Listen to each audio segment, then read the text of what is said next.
Welcome back to my classroom. This is Justin. Today I'm going to talk about Karl Pearson product moment correlation coefficient, one of the most frequently used statistical method, inferential statistical method or descriptive statistical method in psychological research. The coefficient is represented with a symbol R, small r.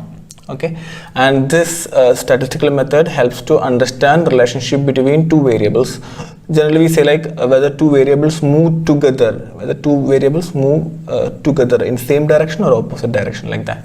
Okay, now the values of this correlation coefficient ranges from -1 to +1, which can be divided into two aspects. One is strength of the correlation, other one is direction of the correlation. Okay, strength is basically ranging from 0 to 1. Okay, and direction is basically plus or minus, like that. So 0 to 1 means 0 means no correlation, 1 means perfect correlation. Direction means positive correlation and negative correlation. If two variables are moving in same direction, it's a positive correlation, and if two variables are moving in opposite direction, then it's a negative correlation. So this direction has nothing to do with the strength of the correlation. For example, few years back, always in net exams, one of the common question used to be find out the most strong correlation. So you used to get a question like -0.98 and plus 0.85, like this. So there used to be confusion among people when you say plus 0.85, this would be the most strong correlation. Actually this has not, the plus symbol has nothing to do with the strength of the correlation. So you have to say that this is the most perfect, a strong correlation compared to this one. So direction, just say that it moves in, the minus symbol just tells us that it moves in two different ways. That's it. When one variable increase, another variable decrease, like that. In this context, two variables move together. So the symbol has nothing to do with the strength of the correlation. So now this direction generally as a as a descriptive statistics, the strength is described like less than 0.3 is considered as 0 or poor correlation, and 0.3 to 0.5 below average correlation, 0.5 to 0.7 moderate or average correlation, 0.7 and above strong correlation. This is the usual way in which we describe the strength of the correlation. So this is a descriptive statistics. We decide based on the value of the correlation coefficient. And when you look at the direction of the correlation, it's whether it's a positive or negative. So this generally this equation, Karl Pearson product moment correlation coefficient are expected to meet to do this analysis. The data has to meet some kind of assumptions. One of the most common assumption is normality. The data has to be normally distributed. That means you will have two variables. It's a bivariate correlation, that means two variables. So both variables has to be normally distributed. And second one is there should be a linear relationship. There should be a linear relationship exist in the data, between the data. That means two variables should have a kind of straight line relationship. For example, you have a data where the pattern is something like this. Now this is a parabolic kind of relationship. This is not a linear relationship. Or if I have a pattern something like this, now that's not a linear relationship. It's a curve linear relationship. So to do this particular correlation, the data should be normally distributed and should have a linear kind of patterns. Otherwise the R value that we get out of it, the coefficient value that we get out of it, won't be really trustworthy kind of value. And another thing is no extreme values, like that. So these are the major assumptions of the Karl Pearson product moment correlation coefficient. And this is a way in which we try to find out linear relationship. We call it as a scatter plot. That means graphical representation of a correlation between two variables are scatter plot. Scatter plot means you will have a variable in the x-axis, generally independent variable, and y-axis generally dependent variable. But when you consider correlation, there is no direction in the relationship. Basically that means no independent and dependent, whether we are trying to understand whether two variables are moving together or not. That's it. So which variable is independent, which variable is dependent, that thing won't be covered in the correlation coefficient. So if you have a pattern where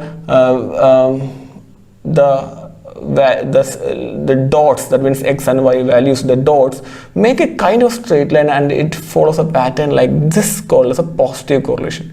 Okay, now what if you have another pattern where when x values increase, the y values decrease, something like this?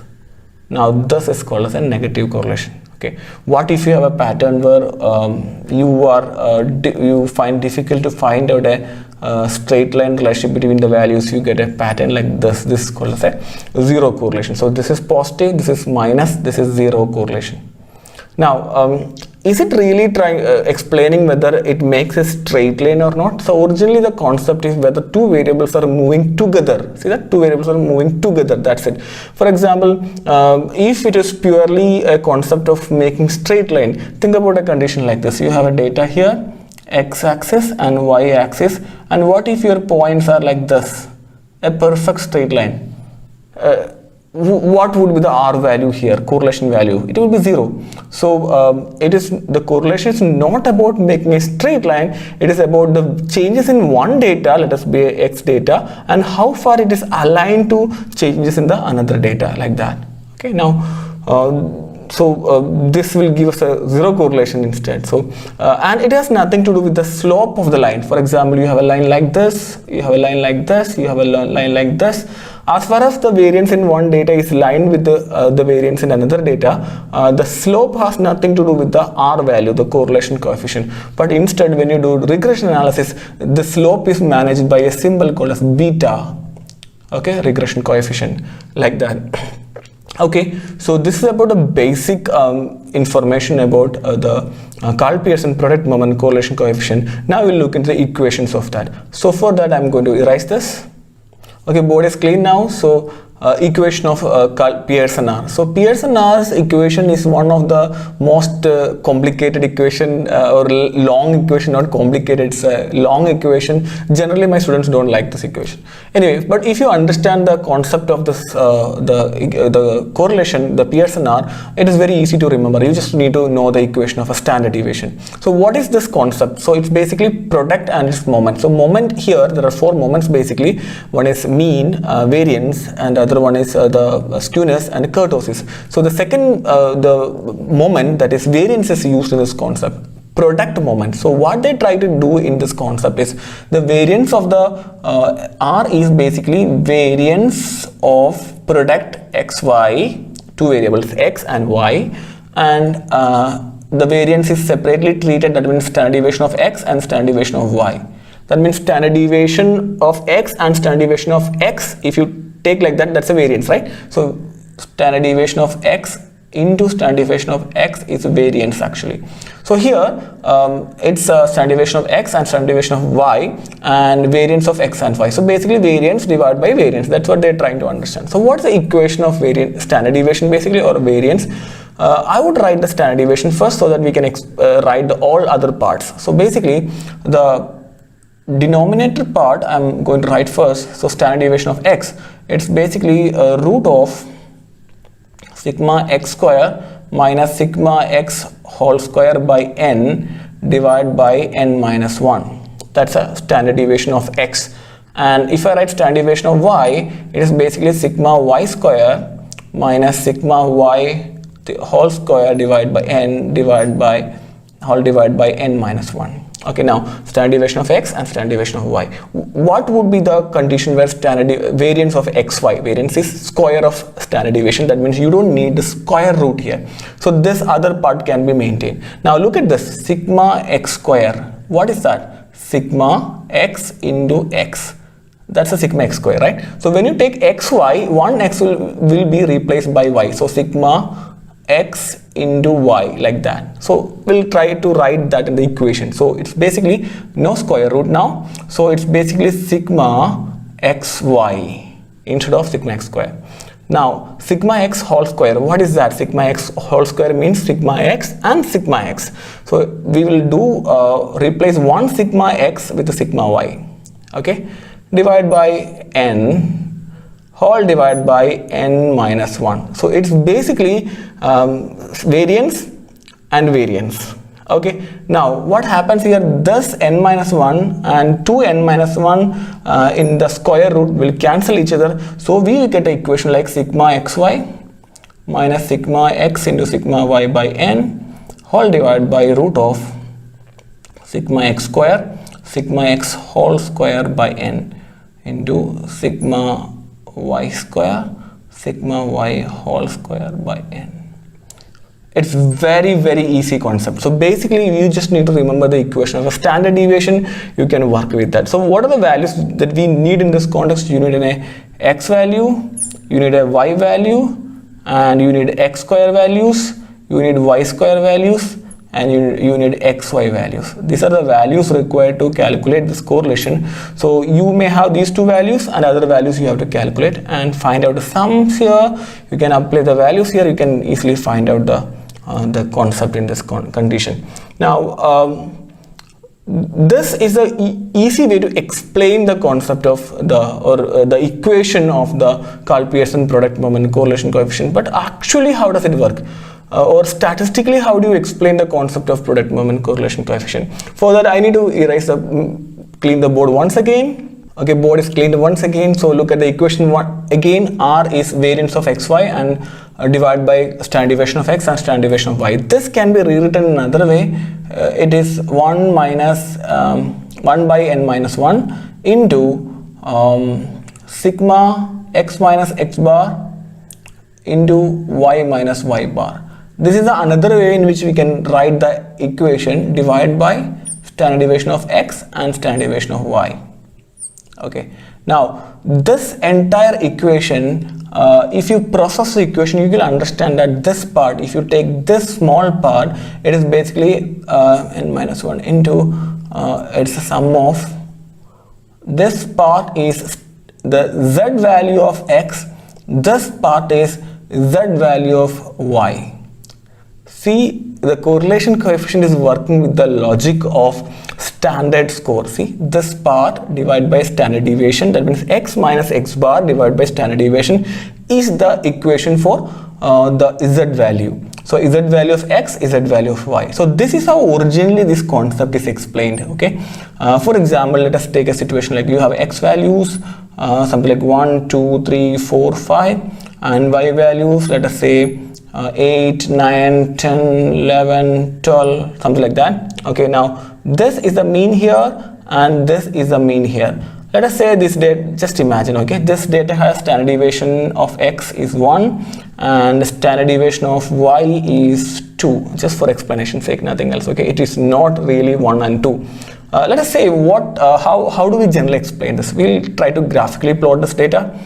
So you have an y-axis, you have an x-axis. So I'm going to plot it 1, 2, 3, 4, 5. 1, 2, 3, 4, 5. Here 8, right?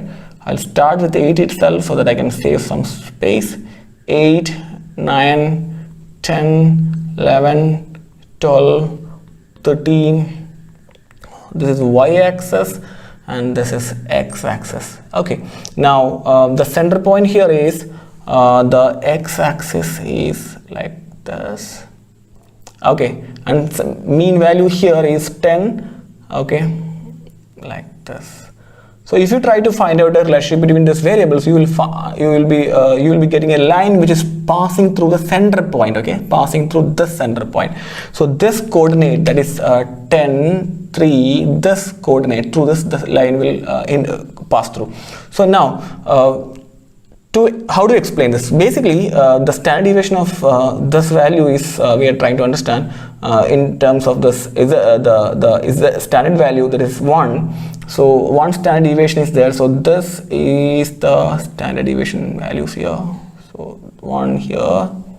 If you take y values, 2 standard deviation has to be considered. So like this and like this. Okay, so this is the place, this square, in this place, based on this we decide whether we decide whether two values are moving together or moving in different direction. For example, let us take first value is 1, so this 1 and 8, this is a pair, so 1 and 8. So look at this condition. When the condition is like the value 1 is away from the standard deviation, I mean mean and 1 standard deviation. So how much it is away from the mean value? Now, so it is far below the mean value. Okay, now what about the 8 value here? So 8 value tells me it is almost below the mean value of the y. The 10 is the mean value of the y and it is below it, okay, in the extreme level. So when x is below the mean, y is also below the mean. Now we'll look at the second value, 2 and 9. So 2 is here and 9 is here, so this is the point. Okay, so value 2 is below the 1 unit below the mean, and here the 9 is almost 1 unit below the mean. See that it is moving in the same direction. So whenever x values are below the mean and y values are also below the mean, now the correlation will be positive. When x values are below the mean and y values are above the mean, then it will be a negative kind of correlation. So this is how this concept is originally used to statistically understand the Pearson product moment correlation coefficient. So you will get a R value, right? So R value maybe let us 0.6. Now as a descriptive statistics, we can explain whether this is a moderate correlation or a strong correlation, weak correlation, like that. I would say that it's a moderate correlation because its moderate correlation range is 0.5 to 0.7. Now the question is, how do you do this inferential way? So inferential statistics try to see whether this correlation is a significant correlation. Okay, now how do you do that? For that we use an equation. That means we convert this R value to T distribution. The T equation is R into the n minus 2 divided by 1 root of 1 minus r square. Yeah, this is the equation of t-test. So that means you have r value here, square of r value here, sample size here, and you convert that based on this. So you get a t value and try to fit to the curve, the t distribution, and see whether the chance for that to occur, how much area under curve has there to r value to occur, like that. So that's what we will be doing. So we inferential statistics, we convert this r value to a t value. This could be a possible question, because if you know the sample size and if you know the r value, then definitely you can calculate the t value. Another thing is, what's the distribution, the t distribution, what would be the t distribution degree of freedom? It is basically n minus 2. Okay, so you have sample, not n, it doesn't mean that 5 plus 5, it's not like that. It's basically 5 members are there, total sample size is 5 minus 2, like this. So this is the degree of freedom. Okay, so degree of freedom is 2 degree of freedom is taken out. It is basically in the condition of standard deviation of x and standard deviation of y. Each condition one degree of freedom would be taken out. So that's why you have a minus 2 in this context. Okay, so yeah, so this is a concept of the Karl Pearson product moment correlation coefficient. Now another possible question from this condition, this concept, is this particular equation. Okay, I'm going to write this. So variance is also called as covariance, right? Two variables, x and y, covariance, and individual standard deviation, like that. Okay, now so it's basically r equal to covariance cov xy divided by standard deviation of x and standard deviation of y. This is a common way in which we explain this correlation. Okay, so it's all same equations itself. Okay, now generally sometimes it is you may get a correlation value something like 0.4, and the covariance value also you get, let's say 8, and standard deviation of x, assume that you get either standard deviation of x or variance of x. To say variance of x is given, so it is 4. So you need to calculate standard deviation of x. Root of 4, it is 2, like that, 2, and you have standard deviation of y. Suppose you get a question like this, these values are given and you need to calculate what is the standard deviation of y. Now 0.8 divided by 2 into this value will be here, that is 0.4. What if you are asked to calculate the variance of this y? You need to square it. That means entire part you need to square it. So this is how you can, this is one of the possible way in which you can, so questions can be asked. So the common question possibilities are, one is this calculation of these values, or it could be like t-value calculation, or it could be like interpretation based on the strength of the correlation, or even the equation wise also can be asked. So yeah, degree of freedom. So degree of freedom. This is one of the very commonly asked question. So if you have a 15 sample, the degree of freedom of bivariate correlation will be 15 minus 2. It would be 13, like that. Okay. Yeah, this is the concept of product moment correlation coefficient, a parametric test. Bye from my classroom. We'll see you in the next class.